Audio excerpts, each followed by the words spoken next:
Les images sont percutantes. Deux citoyens fuient dans la rue. Derrière eux, un chien avance tranquillement. Un policier du service de police de la Ville de Montréal met en joue l'animal et tire. On verra le chien agoniser pendant de longues minutes. Dans la vidéo, on voit même un homme s'avancer, se poser proche du chien alors qu'il vit ses dernières minutes. La vidéo que vous venez de voir, elle a été tournée exactement ici, dimanche après-midi.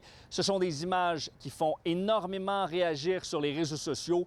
On revient ici pour tenter de comprendre ce qui s'est vraiment passé. Puis j'ai entendu 3 coups de feu.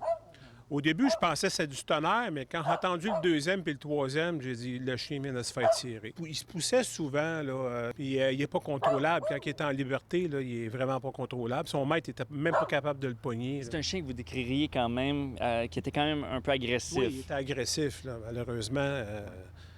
Mais tu t'allais vers lui, puis il ne te fonçait pas sur toi, là, il se poussait. Là.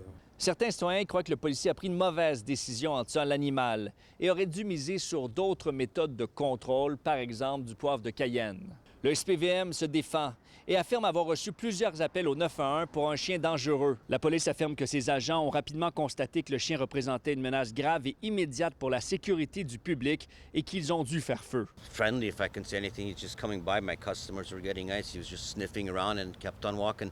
I've seen it maybe 3-4 times. First time I saw it loose, the police came by and they came with I don't know, those sticks with the hoops. I mean, the only problem was the owner didn't have it on a leash. He should have been taking care of his dog.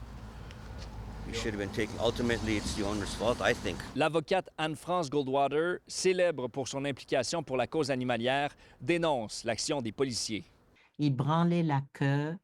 Il n'était pas en train de grogner, les oreilles n'étaient pas aplaties.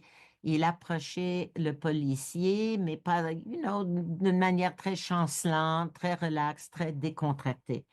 Et j'étais vraiment déçue de voir un policier brandir son arme comme s'il était dans un film de Hollywood. Le pauvre chien n'est pas mort instantanément. Il a souffert, il a continué de souffrir pendant plusieurs minutes avant de mourir, mais tirer sur un animal domestique dans un quartier résidentiel hors situation d'urgence, ça, ce n'est pas une assurance, une protection du public. À la Ville de Montréal, on note une augmentation du nombre de plaintes pour des chiens au comportement agressif. Il y en a eu 523 seulement l'an dernier. D'ailleurs, les cas de morsure doivent obligatoirement être rapportés à la Ville qui va enquêter. Les autorités municipales qui invitent les propriétaires à faire dresser leurs chiens, à garder leurs chiens en laisse puis à respecter les règlements. À Montréal, Étienne Fortin-Gauthier pour Nouveau Info.